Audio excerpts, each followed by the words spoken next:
حیدر بھائی کو دیکھ کے مجھے کہتے ہیں دل کو کئی کہانیاں یاد سی آ کے رہ گئیں.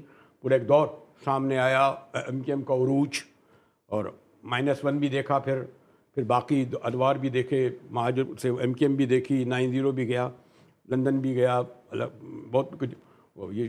اور حیدر بھائی بخیر ہر اس پورے ادوار میں ساتھ رہے, اور ہمارے درمیان جو گفتگو ہوتی ہے اس میں بہرحال ہم تو شہر کے حوالے سے بات کریں گے کیونکہ ہم بھی یہاں کے شہر کے ہیں اور یہ بھی.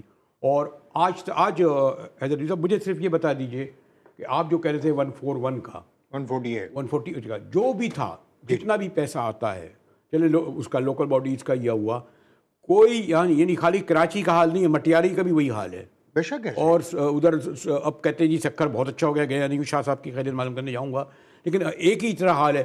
بلکہ سوری ٹو سے آج کل ٹرین میں جا رہا ہوں تو میں نے مریم بی بی کا پنجاب بھی دیکھ لیا کہ وہاں بھی کوئی ایسا اچھی حالات نہیں ہے. تو یہ جو میں پھر اس میں آؤں گا, اس وقت سندھ کے شہری علاقوں میں یا پورے سندھ میں جو کچھ تباہی بربادی, خاص طور کراچی کی, آپ نے لگا دیے کون سے بڑے بڑے کیمرے. وہ جس کی موٹر سائیکل چوری ہو گئی اس کو بھی چالان آ گیا, ای چالان کے بھائی تم پیسے بھرو. تو یہ تو اس میں اتنے ایفیشینٹ ہیں. یہ بتائیے کہ جو آپ کی پولیس ہے, جو ڈمپر نے, ابھی میں دیکھ رہا تھا کہ, اور جو باہر کے لوگوں کے ڈمپر ہے, سوری سے مجھے کہنا پڑے گا, باہر کا 236 لوگ ہلاک ہوئے ہیں. اور پھر اب لوگوں نے سوری ٹو سے اچھی بات نہیں ہے, آگ لگانی شروع کر دی ہے ڈمپروں کو. یہی حال سڑکوں کا ہے کہ آپ کی یونیورسٹی روڈ جہاں جہاں سے آپ گزریں.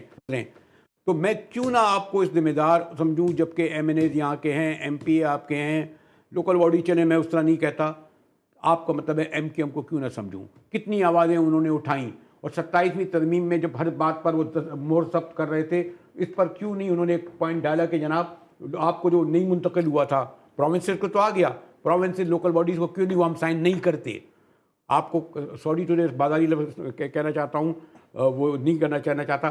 آگے کہہ دیجیے مجاہد بھائی, آپ کہہ دیا سمجھ لیں. اچھا ٹھیک ہے مجاہد بھائی, عرض یہ ہے, ابھی گزشتہ ماہ یونس دھاگا صاحب کو تو آپ جانتے ہی ہوں گے, بڑے ایک جانی پہچانی شخصیت ہیں, ایکس سیکٹری رہے ہیں, اور انہوں نے ریزائن کیا انڈر پروٹیسٹ سیکٹری شپ سے, اور انٹرم گورنمنٹ میں وہ وزیر خزانہ بھی رہے سندھ کے. یونس دھاگا صاحب فرماتے ہیں اپنے اس مضمون میں جو ڈان میں چھپا کہ کراچی کی این ایف سی کی مد میں کراچی کا جو حصہ بنتا ہے وہ 15 سالوں میں 3 کھرب 400 ارب روپے بنتا ہے. 3 کھرب 400 ارب, اسی کو 15 سے ڈیوائیڈ کر لیں تو تقریباً 800 ارب روپے سالانہ تقریباً کراچی کا حق ہے کہ جو صوبہ اور کچھ حصہ وفاق کراچی کو دے ڈیولپمنٹ کی مد میں. 800 ارب روپیہ سالانہ, کل ملا کر 3 کھرب 400 ارب روپے. اب پچھلے 15 سالوں میں کراچی کو 3 کھرب 400 ارب روپے اگر صوبہ سندھ کی حکومت دے دیتی تو کراچی کا یہ حال نہ ہوتا. کہاں گیا؟ اب یہ بات تو آپ کو صوبہ سندھ کے حکمرانوں سے پوچھنی چاہیے, ہمیں صوبے وفاق میں شریک ایم کیو ایم سے بھی پوچھنا چاہیے. تو ہم ہی سوال یہ اٹھا رہے ہیں, اور سوال اس سے پہلے کسی نے نہیں اٹھایا. آپ کر نہیں رہے بلکہ شریک اقتدار ہیں. نہیں حضور, شریک اقتدار آپ کہہ لیجئے, میں نے عرض کیا تھا نا, بالکل کہیے, ناحق ہم مجبوروں پر. آپ مجھے بتائیے اس جمہوری نظام میں اس ملک کا سب سے رسپانسبل آدمی یا ذمہ دار کون سی ذمہ داری ہے جو سب سے رسپانسبل ہے, جو چیف ایگزیکٹو ہے پاکستان کا؟ نواز شریف, شہباز شریف صاحب ہے نا. اور ان کے وزیر کون؟ ڈاکٹر خالد مقبول. میں وہی عرض کر رہا ہوں آپ سے, ہمارے ان کے وزیر ڈاکٹر خالد مقبول, ان کے وزیر سید مصطفیٰ کمال جو ہمارے بھائی ہیں, ہماری پارٹی کا حصہ ہیں, کابینہ میں موجود ہیں. اگر ایک دن پہلے آرٹیکل 27ویں ترمیم سے پہلے آپ کے جو ہیلتھ منسٹر, میرے بہت ہی محترم, آج کل کچھ ناراض سے گزر جاتے ہیں جب میں مائک لے کر کھڑا ہوں, مصطفیٰ کمال بھائی یہ بتائیے جناح اسپتال کا کیا حال ہے؟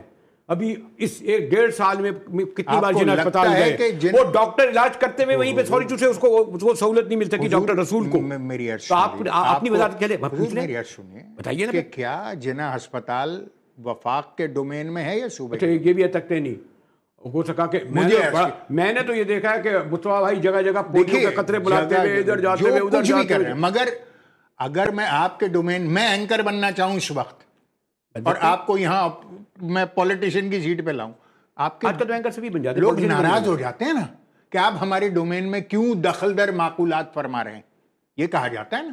تو جو ڈومین ہمارا ہے, جو مصطفیٰ کمال کا ڈومین ہے یا جو ڈاکٹر خالد مقبول کا ڈومین ہے, اس میں پرفارمنس ان کی بری نہیں ہے. خالد مقبول 9 یونیورسٹیز جو کراچی میں نہیں تھی, وہ 9 یونیورسٹیز یہاں کراچی میں لے کر آئے ہیں, اور وہ جتنے بڑے ادارے یہاں پر پاکستان میں موجود ہیں وہ یہاں لے کر آ رہے ہیں. 12 لاکھ مگر 12 سندھ میں جو ہے 57 لاکھ کل ہے نا, 35 لاکھ پنجاب میں, 14 لاکھ ادھر, 12 لاکھ سندھ میں بے روزگار ہیں, اور اس میں پڑھے لکھے لوگ کم از کم 4 لاکھ ہوں گے. کیا کیا آپ نے؟ کیا یونیورسٹیاں کھول دی؟ یونیورسٹیوں میں اپنے وائس چانسلر اپنے ڈائریکٹ آپ لوگوں نے بیوکریٹ کرا کے وائس چانسلر بنانا شروع کر دیا. میں تو آپ سے یہی, آپ نے ہائر ایجوکیشن کمیشن کا بیڑا غرق کر دیا. اچھا, وہ اس تک کوئی تقسیم کر دیا ہم نے کیا ہے مجاہد بھائی. آپ کے وزیر تو ہے نا. ہائر ایجوکیشن چیئرمین کا آج انٹرویو تھا, آج نئے لگنے ہیں. آپ کہہ رہے ہیں نا کہ ہم نے 18 یونیورسٹیاں کھولی, 9 یونیورسٹیز یہاں پر لے کر آئے ہیں اور وہ چلنا شروع ہو گئی ہیں. ٹھیک ہے, بچوں کی تعلیم 73 سال بعد آپ یہ کہہ رہے ہیں, میری عرض یہ ہے حکومت مجاہد بھائی میں آپ لوگ 40 سال میں کم از کم 25 سال تو ضرور رہے ہوں گے. آج آپ ناراض بہت ہیں, سن نہیں رہے ہیں. میں نہیں سنتا. نہیں آپ سن, میری آپ ناراض ہیں. اچھا, آپ کو اور آپ کی ناراضگی بھی سر آنکھوں پر ہے. کراچی میں صرف ایک یونیورسٹی تھی, جامعہ کراچی. اس کے بعد لے دے کے کچھ یونیورسٹی بنی, وفاقی اردو یونیورسٹی سرکاری. اس کے بعد پیپلز پارٹی نے ایک احسان کیا, لیاری میں کھول دی. ٹھیک ہے نا, کہاں کھولی؟ لیاری میں. ٹھیک, یہاں کی آبادی 4 کروڑ, باقی ماندہ سندھ کی آبادی تقریباً 3.5 کروڑ. وہاں پر یونیورسٹیوں کی تعداد, یہاں پر یونیورسٹیوں کی تعداد. شاید بھائی اگر اس میں ایفرٹ کر کے 9 نئی یونیورسٹیز, مطلب اب کوئی بیلسٹک میزائل تو خالد مقبول لا نہیں سکتا نا, وزیر دفاع تو نہیں ہے, وہ تو جامعات ہی لائیں گے. جامعات میں اساتذہ بھی تو لائے جاتے ہیں, اساتذہ بھی لائے جو جائیں ہے گے, اچھے ماحول بھی تو دیا جاتا ہے. جوہل میں جو آنے والے ہیں بیچاروں کے لیے, جس صوبے میں صوبائی وزیر تعلیم, ایک منٹ جملہ لے لیں, صوبائی وزیر تعلیم کھڑے ہو کر یہ کہہ دے کہ حیدرآباد میں یونیورسٹی میری لاش پہ بنے گی, اگر وہاں پر 9 یونیورسٹیاں لے آئیں تو کوئی معمولی بات ہے؟ اب تو آپ ناراض لگ رہے ہیں, میں بریک کی طرف, میں تو صرف آپ کو یاد دلا رہا ہوں. مجھے پھر کہا جائے گا, اور اب جب بریک کے بعد آؤں گا تو پورا وقت اپنے حیدر عباس رضوی صاحب کو دوں گا. بھائی نہیں کہوں گا کیونکہ خیر ہم لوگ کہہ بھی سکتے ہیں, لیکن وہ جو میں نے کہا نا کہ آخری جو سوال ہوگا جواب انہی کا ہوگا. ملتے ہیں ایک بریک کے بعد, ہمارے ساتھ رہیے گا. حالانکہ سوال جتنے بھی کریں پھر بھی گفتگو اتنی ہوگی کہ وقت آپ کا کم پڑ جائے گا.